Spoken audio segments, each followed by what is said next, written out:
Learning objectives are described as skills and knowledge that are geared towards a particular goal in learning. They help demonstrate things that we can observe and actions that are being measured and are they're able to be assessed by a teacher or an instructor. One of the first steps in creating a solid learning objective would be to familiarize oneself with Bloom's taxonomy and measurable action verbs. They're words that help describe what is being asked of the student. The key element in writing learning objectives is to first understand the class and the students as a whole and as an individual. Connecting learning objectives around a learning process, the learning process of a classroom and its students is a huge key in creating lesson and learning objectives. They'll be beneficial to everyone, especially the students. As a teacher, another main key to creating learning objectives is to create a clear goal of what to expect and what is being expected of them.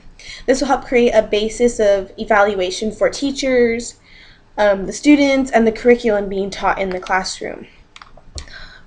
One simple way that I find to write learning objectives would be to first figure out who is the audience, who is this meant for, who are we teaching, and in most cases for an instructor or a teacher it would be the students.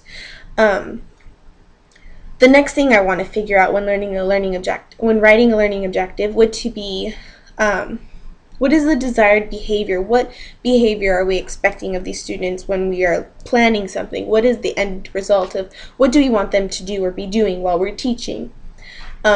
This was a great time to use Bloom's taxonomy action verbs because it's a great way to use these verbs and they're verbs that we can measure in the end of learning objectives. It's nothing that won't have an outcome where we can't measure it.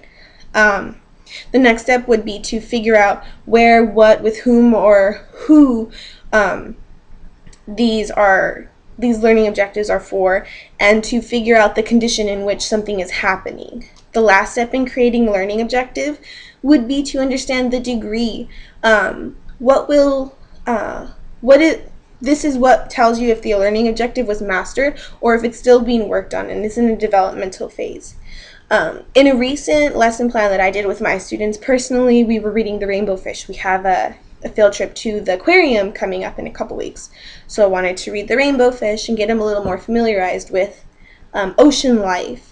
And one of my learning objectives was after reading The Rainbow Fish, students will name 3 types of ocean life that were represented in the story.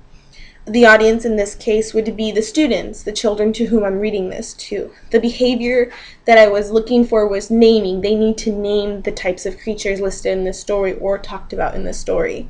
The condition was after I had read the story and they listened to the story and we discussed a little bit, they were able to name creatures.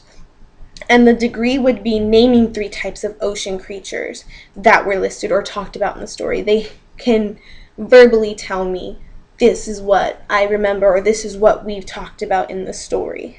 So by using Bloom's taxonomy list of action verbs, I'm able to measure out each objective in my learning objectives, and when given the feedback from the students, I'm able to measure where they are and if they achieved what the main goal was or if they're still working on it. So this is a very awesome way to help assess the students and their understanding. So that would be my advice to another teacher when writing learning objectives. It has worked for me so far. And I'm really looking forward to seeing the rest of you guys' videos to kind of see what helps you guys and what you figured out would work best for writing learning objectives. Bye, have a good day.